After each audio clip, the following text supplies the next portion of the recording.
LNE, Laboratoire National d'Essais de Métrologie, qui est un EPIC, établissement public à caractère industriel et commercial, développe des tests et des essais spécifiques pour accompagner des industriels dans la mise au point et la qualification technique de nouveaux produits. Et c'est dans ce cadre-là que le LNE travaille avec ERD. Pour les essais de compatibilité électromagnétique, l'objectif d'une chambre anéchoïque, ça va être mesurer les perturbations électromagnétiques émises par l'équipement. Nous faisons des campagnes d'essais sur les différents compteurs, puisque les compteurs, il y a à la fois des compteurs monophasés, des compteurs triphasés. Donc là, ce n'est pas les premiers essais. C'est un essai auquel nous avons l'habitude de réaliser. Tout appareil électronique ou électrique émet un champ électromagnétique.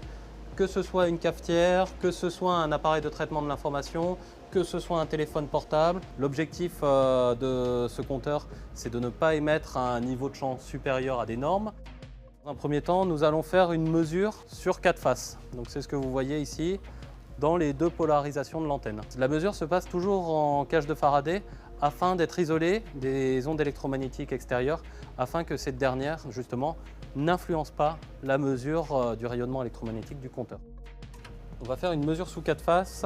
Donc, nous allons à la fois piloter le plateau tournant, mais aussi le récepteur de mesure. Donc, le récepteur de mesure va venir mesurer à chaque fréquence le rayonnement électromagnétique émis par le compteur.